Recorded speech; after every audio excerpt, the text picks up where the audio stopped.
मुसलमान युवक छत्रपति शिवाजी महाराज के स्मारक के सामने आए हैं और औरंगजेब हमारा बाप है, औरंगजेब आलमगीर है और गंदी गंदी गालियाँ देते हुए वहाँ का माहौल बिगाड़ने का प्रयत्न कर रहे हैं। कब्र पे उसकी फ़ोटो लगाकर वो कब्र को हमने जलाई। आज भी भारत में औरंगजेब की औलादे हैं, तो वो हमें उस दिन वो रास्ते पे दिखी। कब्र को हटाने की मांग आपकी तरफ से हो रही है। 300 साल बीत चुके हैं। देश में बहुत सारे महत्वपूर्ण मुद्दे हैं जिन पर बात फिलहाल होनी चाहिए। बेरोजगारी है, युवाओं को रोजगार प्राप्ति का मुद्दा है। अगर औरंगजेब को अपना बाप ये मानते हैं तो छत्रपति शिवाजी महाराज भी हमारे लिए सर्वस्व है। कुछ ऐसे भी लोग हैं जिनकी शायद इस दंगों में कोई गलती नहीं होगी, जिनका कोई इसका रिलेशन नहीं होगा, लेकिन क्योंकि वो उस एरिया में खड़े हैं तो शायद वो भी फंस गए। कल अगर कांग्रेस ने भी अपने मैन्युफैक्चरिंग में अगर डाल दिया कि भाई हम गौ हत्या बंद करेंगे, हम काशी विश्वनाथ मथुरा का मंदिर बना देंगे, हम समान नागरिक कायदा लाएंगे, वक्फ बोर्ड का विषय निरस्त कर देंगे, तो हम कांग्रेस के पक्ष में खड़े हो जाएंगे। हमें 100% इस पर आपत्ति है। उसको एडिट किया गया, उससे छेड़छाड़ किया गया है, उस वीडियो के साथ, उस फोटो के साथ। ये हमारा स्पष्ट आरोप है। अगर पार्ट 2 होता है तो हिंदू समाज भी उसका उत्तर देने के लिए तैयार है। मतलब आप कह रहे हैं यदि हिंसा होती है फिर से, तो हिंसा का जवाब हिंसा हो। 17 मार्च का वो दिन जो नागपुर कभी नहीं भूल सकता। कुछ ऐसा हुआ, हिंसा हुई और पूरा शहर जल उठा। शुरुआत हुई थी एक आंदोलन से जहां पर औरंगजेब की प्रतीकात्मक कब्र को जलाया गया था। साथ ही में हरे चद्दर की बात हुई थी जिसको जलाया गया था। कुछ संगठन थे, खासतौर पर विश्व हिंदू परिषद और बजरंग दल की ओर से ये जो आंदोलन है वो किया गया। उसके बाद जो कुछ हुआ पूरा देश उसका गवाह है। लेकिन क्या कुछ हुआ, शुरुआत कहाँ से हुई थी, ये जानेंगे आज। हमारे साथ है विश्व हिंदू परिषद के नागपुर के महामंत्री अमोल ठाकरे और साथ ही में बजरंग दल विश्व हिंदू परिषद के और भी कार्यकर्ता इस समय हमारे साथ है। शुरुआत कहाँ से हुई थी? शुरुआत ऐसे हुई कि विश्व हिंदू परिषद महाराष्ट्र के सभी पदाधिकारियों ने यह तय किया कि औरंगजेब की कब्र हमारे पावन महाराष्ट्र से उखाड़ कर फेंकना। तो वो दिन हमने तय किया, छत्रपति शिवाजी महाराज जी की पावन जयंती के उपलक्ष्य में वो कार्यक्रम पूरे भारत भर में हम आंदोलन करेंगे। तो वही आंदोलन लेकर नागपुर के महल क्षेत्र में, जहाँ छत्रपति शिवाजी महाराज का बड़ा स्मारक है, उसके सामने विश्व हिंदू परिषद बजरंग दल ने आंदोलन का समय 11:30 बजे रखा और 11:30 बजे सारे कार्यकर्ता वहाँ एकत्रित भी हुए। 11:30 बजे से हमारा आंदोलन प्रारंभ हुआ। आंदोलन होने के बाद हमने जो आपने कहा कि भाई उसकी कब्र जो है वो कब्र बना के लाई थी और वो कब्र पे उसकी फ़ोटो लगाकर वो कब्र को हमने जलाए। जलाने के बाद हम आदरणीय कलेक्टर साहब को ज्ञापन देने गए। हम 10-12 पूरे पदाधिकारी थे और ज्ञापन देने के बाद जब हम वहाँ से निकले तो हमें पता चला कि वहाँ 100 मुसलमान युवक छत्रपति शिवाजी महाराज के स्मारक के सामने आए हैं और औरंगजेब हमारा बाप है, औरंगजेब आलमगीर है और गंदी गंदी गालियाँ देते हुए वहाँ का माहौल बिगाड़ने का प्रयत्न कर रहे थे। उसी समय वहाँ के पुलिसों ने उनको वहाँ से खदेड़ा, वो भागे। फिर 1 घंटे के बाद 200-300 की मजमे में वो लोग फिर से वापस आए। आने के बाद फिर उन्होंने वही नारे लगाए। वहाँ से फिर डीसीपी माकनीकर साहब ने उनको वहाँ पर लाठीचार्ज करके वहाँ से भगाया। तो वो गणेशपेट पुलिस स्टेशन गए। गणेशपेट पुलिस स्टेशन में जाकर उन्होंने वहाँ पर हमारे विरोध में आंदोलन किया कि जिन लोगों ने हमारी चादर जलाई है, आयात जलाई है, इन पर एफआईआर होनी चाहिए। और ऐसा पूरा एक नैरेटिव सेट कर अफवाह करवा कर वहाँ 200-300 लोगों की भीड़ जमा की और कम से कम 2-2.5 घंटे वहाँ पर वो आंदोलन करते रहे। आंदोलन के बाद वहाँ पर हमारे पर एफआईआर भी दर्ज हुई। उसके बाद 6:30 बजे जो हमने देखा वो आज तक कभी नागपुर ने देखा नहीं। ऐसा इस प्रकार के दंगे नागपुर में हुए मात्र एक अफवाह के कारण। हम आज भी अपने इस पे स्टैंड है कि हमने कोई धर्म का अनादर किया नहीं। वो मात्र और मात्र एक साड़ी का टुकड़ा था। लेकिन तस्वीरों में मैं आपको यहाँ पर क्रॉस करूंगी, तस्वीरें सामने आई थी। हालांकि कहा जा रहा है कि ये एडिटेड तस्वीरें हैं या वीडियोस हैं जिसमें साफ तौर पर हरे रंग की एक चादर देखी जा रही है। किसी धर्म को इस तरह से ठेस पहुंचाना, आपको नहीं लगता कि विश्व हिंदू परिषद के संस्कार नहीं है? बिल्कुल साफ झूठ है। हमने किसी भी प्रकार की कोई भी दरगाह की चादर नहीं जलाई, हमारे कार्यकर्ताओं ने घास लाई थी। उस घास की कब्र बनाने के लिए थोड़े दूर पर सामने में एक कचरे के ढेर में एक हरा कपड़ा गिरा था, उसको पूरा हरा भी नहीं कह सकते हैं, और उस कचरे के ढेर को गवत को बांधकर, उस घास को बांधकर उसकी कब्र बनाकर लाई थी। उस कब्र पे हमने फोटो लगाकर जलाई है, ये मान्य करते हैं, क्योंकि हमने वो किया जो हम मान्य कर रहे हैं। पर उस पे कोई भी प्रकार की आयत नहीं लिखी थी, किसी प्रकार का कोई सिंबल नहीं था। हमें 100% इस पर आपत्ति है। उसको एडिट किया गया, उससे छेड़छाड़ किया गया है, उस वीडियो के साथ, उस फोटो के साथ। ये हमारा स्पष्ट आरोप है। आरोप ये भी लगाया जा रहा है कि शुरुआत जहाँ से हुई थी, उन्होंने आत्मसमर्पण किया, पुलिस स्टेशन गए, और कुछ ही समय में उन्हें बेल मिल गई और आज शहर की सड़कों पर वो खुलेआम घूम रहे हैं, ऐसा आरोप लगाया जा रहा है। देखिए, आंदोलन करना ये संवैधानिक अधिकार है। अगर उनको भी हमारे से कोई आपत्ति थी तो वो भी आंदोलन करके इसका उत्तर दे सकते थे। हमने संविधान के तहत आंदोलन किया है, हमने कोई भी गलत काम किया नहीं। हमने किसी दुकानों पे पत्थर नहीं मारे, ना ही हमने किसी की गाड़ियाँ जलाई, ना ही हमने किसी प्रकार का दंगा किया।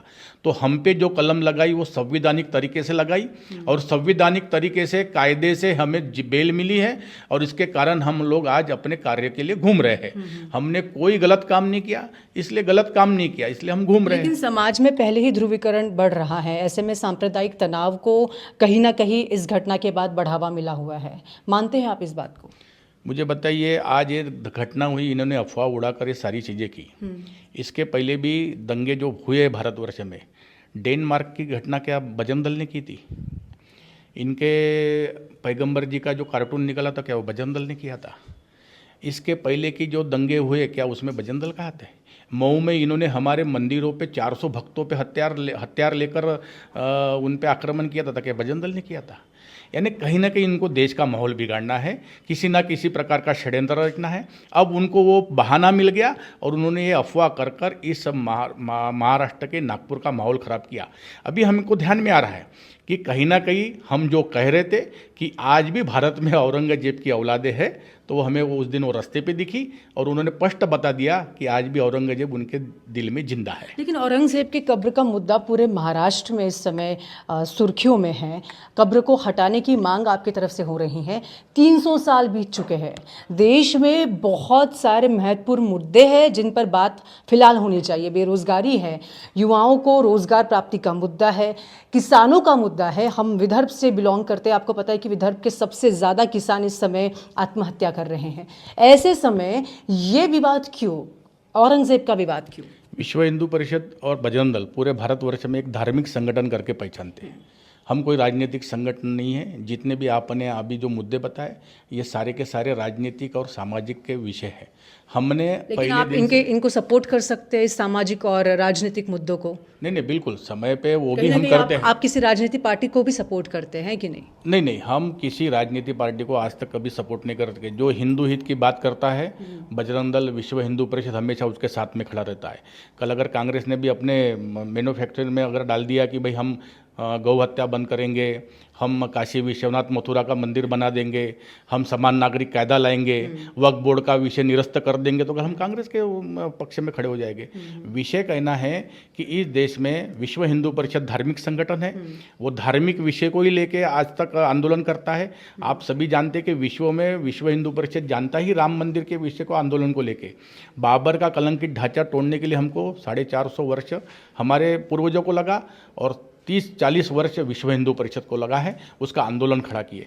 हम चाहते हैं कि हुमायूं हो, बाबर हो, अकबर हो, इनके जितने भी इस देश में जिन लुटेरों ने हमारे पूरे भारत की अस्मिता लूटकर यहाँ से हमारे साथ जो व्यवहार किया है, उसका विश्व हिंदू परिषद अपने पद से उत्तर देकर उनका नामो निशान यहाँ से हम मिटाना चाहते हैं। ये भारत हमारे महाराणा सांगा का है, यह भारत हमारे पृथ्वीराज चौहान का है, यह भारत छत्रपति शिवाजी महाराज का है, यह भारत संभाजी महाराज का है। वो नहीं के नाम से पहचाना जाएगा, ना कि बाबर, हुमायूं, अकबर। बिल्कुल, और ये बात आप बिल्कुल सही कह रहे हैं। ये भारत उन्हीं का है, छत्रपति शिवाजी महाराज, छत्रपति संभाजी महाराज के कारण आज हम इस महाराष्ट्र में बड़े गर्व से खड़े हैं।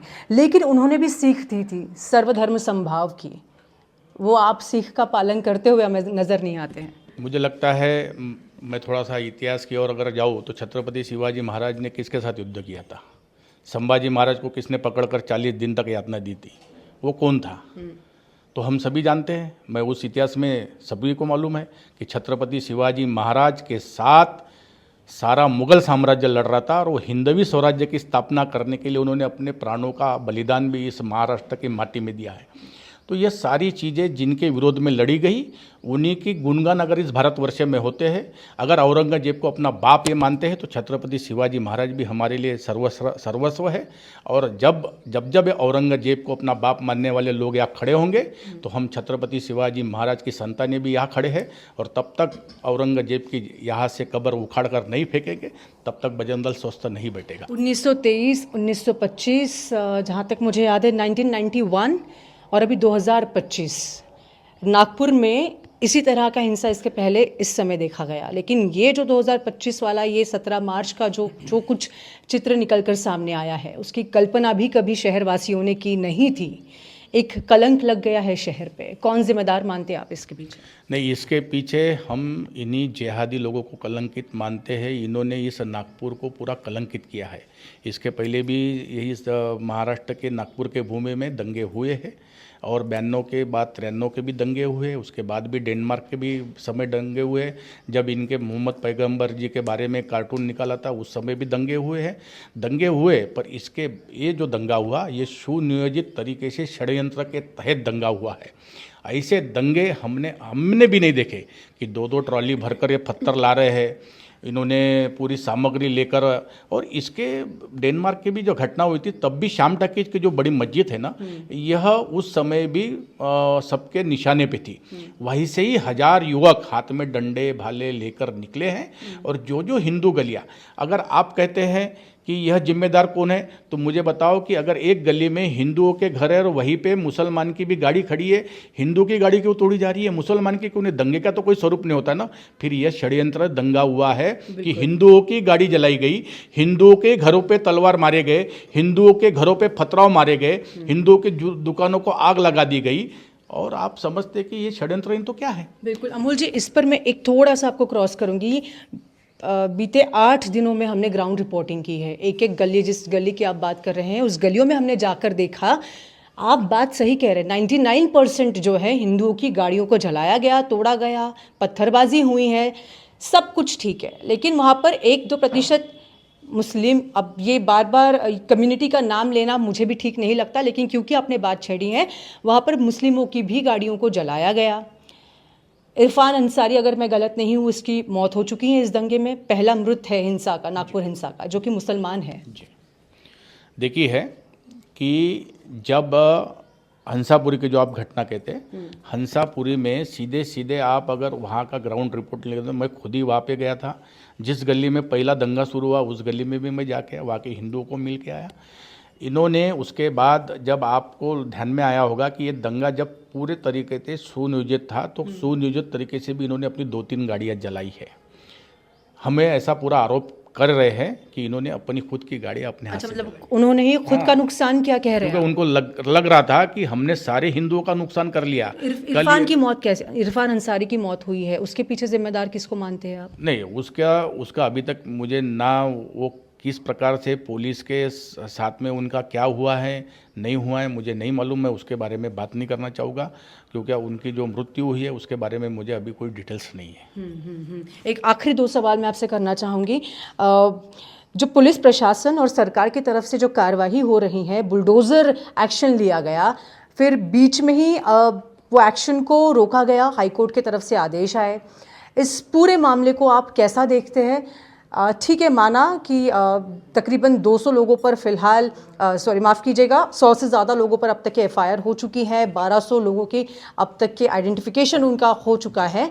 लेकिन कुछ ऐसे भी लोग हैं जिनकी शायद इस दंगों में कोई गलती नहीं होगी, जिनका कोई इसका रिलेशन नहीं होगा, लेकिन क्योंकि वो उस एरिया में खड़े हैं तो शायद वो भी फंस गए। आपको नहीं लगता कि ये मतलब कहीं ना कहीं गलत है? और साथ में इस पूरे कार्रवाई को आप कैसे देखते हैं? नहीं, ये पुलिस डिपार्टमेंट का विषय है, तो इसमें मैं बिल्कुल नहीं बोलना चाहूँगा, क्योंकि सारी चीज़ें पुलिस देखकर कर रही है। और पुलिसों ने सारे सीसीटीवी कैमरेज है और माहिती के आधार पर भी पुलिस वालों ने उन पर एफआईआर की है। रही बात बुलडोजर की, तो हम तो चाहते ही है कि योगी जी जैसा शासन यहाँ पर हो और देवा जी वही पथ चिन्हों पर चल रहे हैं। और देवा भाव से हमें पूरी अपेक्षा है कि जिन लोगों ने दंगे किए हैं, दंगे करवाए हैं, षड्यंत्र के तहत करवाए हैं, जो बांग्लादेशी रोहिंग्या इस पूरे दंगे में शामिल थे, उनका किसी का भी घर ना बचे, उनको उनकी नानी याद आ जाए, ताकि दूसरे बार कभी ये दंगे करने मतलब आप कह रहे हैं कि बांग्लादेश कनेक्शन है इस दंगों के बिल्कुल पीछे? दिखा है, आपने देखा है, आपके ही लोकमत समाचार में बड़े इसमें छपकर आया था, मैंने वो लोकमत में ही पढ़ा है कि इसका बांग्लादेश कनेक्शन है। हम पहले गए 1.5 महीने से ही चिल्ला रहे कि यहाँ कहीं ना कहीं बड़ा विषय होना है, क्योंकि बांग्लादेशी रोहिंग्या की जो इस प्रकार से गतिविधियाँ चल रही थी वो पुलिस प्रशासन के कान पे हमने बार बार डाली थी और बहुत बड़ा विषय होना है ये भी हमने कहा था। और यह सुनियोजित तरीके से होगा। पुलिस की तरफ से अब तक के इस बात की खास तौर पर पुष्टि नहीं हुई है कि बांग्लादेश कनेक्शन है, अभी भी ये विषय जांच का विषय है। जांच में पूरा सामने आएगा, मुझे पूरा विश्वास है। एक आखिरी सवाल, आने वाले दिनों में कई सारे त्यौहार हैं, ईद है, गुड़ी पाड़वा है, रामनवमी है, हनुमान जयंती है। भाईचारा ये शब्द नागपुर के लिए बहुत खास रहा है, इस शब्द के लिए नागपुर जाना चाहता है। समूचे देश पे नागपुर का नाम एक बहुत पॉजिटिवली लिया जाता है, लेकिन इस आने वाले दिनों में कैसा रहेगा माहौल? क्या शांति रहेगी? क्या लगता है आप, अगर आप सामने वाले ने एक कदम उठाया तो आपका कदम क्या रहेगा? कैसा मैसेज देंगे आप इन सभी को? देखिए, उस दिन भी जब दंगा हो रहा था तो कम से कम बड़कत चौक के आजू बाजू के परिसर में कम से कम 10,000 हिंदू लोग खड़े थे। वो चाहते थे उस समय भी वो उत्तर दे सकते थे, पर अपने नागपुर को बचाने के लिए खुद की आहुति देना पसंद किए, पर अपने नागपुर का माहौल बिगड़ने नहीं दिया, पर उसके बाद भी बिगड़ा है। आज भी हम अपने तरीके से शांत है, हम शांत ही रहना चाहते हैं और वो भी शांत रहे, ये हमारी अपेक्षा है। पर अगर उन्होंने इस प्रकार से कोई गलती फिर से पार्ट 2 करने का प्रयत्न किया तो मुझे जो लगता है, मैं जो ग्राउंड लेवल पर घुमा हूँ, मैं जा रहा हूँ, घूम रहा हूँ, मेरी पूरी टीम घूम रही है, हमें ये अभी ध्यान में आ रहा है कि अगर पार्ट 2 होता है तो हिंदू समाज भी उसका उत्तर देने के लिए तैयार है। मतलब आप कह रहे हैं यदि हिंसा होती है फिर से तो हिंसा का जवाब हिंसा होगी? अब तो क्या है, अगर इन्होंने गृह युद्ध छेड़ने का ही प्रयत्न कर लिया है तो फिर उसके लिए क्या करेंगे? क्यों, क्या उन्होंने जो पार्ट 2 करने की धमकी हमें जो दे रहे हैं, अभी पार्ट 2 होगा, इससे भी भयंकर होगा। धर्मो रक्षति रक्षितः आपका ये टैगलाइन है, क्या वो धर्म नहीं है क्या? धर्मो रक्षिति रक्षिता, जो धर्म की रक्षा करेगा धर्म उसकी रक्षा करेगा। अगर इन्होंने हमारे धर्म पे आक्रमण किया, अगर हमारा धर्म ही खत्म होते जा रहा होगा तो हम हाथ पे हाथ धरे नहीं बैठेंगे ना। क्योंकि जब रावण को मारने के लिए भगवान राम अगर हाथ में बाण ले सकते हैं और कंस को मारने के लिए भगवान कृष्ण अगर सुदर्शन ले सकते हैं, तो हिंदू समाज तो अभी तैयारी बैठा है कि पार्ट 2 होए तो उसका परिणाम उनको देने के लिए हिंदू समाज सीधा सीधा ये आपका मतलब ऑर्डर है या फिर क्या कह सकते हैं उसे, शब्द मुझे याद नहीं रहा है, ये आपको सीधा मैसेज देना है? नहीं, मैसेज नहीं, कुछ भी हो सकता है, हम तैयार हैं। देना नहीं। अगर वो भाईचारे की बात करते हैं, धमकी है? नहीं, भाईचारे की अगर वो बात करते हैं तो हम भी भाईचारे की शांति से बात कर रहे हैं। वो भी अपनी ईद अच्छे से मनाए, हम भी अपना गुड़ी पाड़वा, राम जन्मभूमि, रामनवमी और हनुमान जयंती, सब उनका भी अधिकार है, हमारा भी अधिकार है। अगर उन्होंने खलल डालने का प्रयत्न किया तो हिंदू समाज तैयार बैठा है उनको उत्तर देने के लिए। तो आप देख सकते हैं कि अमोल ठाकरे जी हमारे साथ थे। यदि नागपुर में हिंसा पार्ट 2 हुआ तो उसका जवाब हम देंगे, ईंट का जवाब पत्थर से दिया जाएगा। इस तरह की बात जो है हिंदू विश्व परिषद की ओर से की जा रही है। 17 मार्च को हुए हिंसा के बाद शहर दहल उठा है। पुलिस की ताबड़तोड़ कार्रवाई जो है लगातार हम देख रहे हैं। बुलडोजर एक्शन किया गया मुख्यमंत्री देवेंद्र फडणवीस के आदेश के अनुसार। लेकिन आने वाले दिन कैसे रहेंगे शहर में, शहरवासियों को और क्या कुछ देखने मिलेगा, ये आने वाला समय ही बताएगा। सुरभि शिरपुरकर, लोकमत, नागपुर।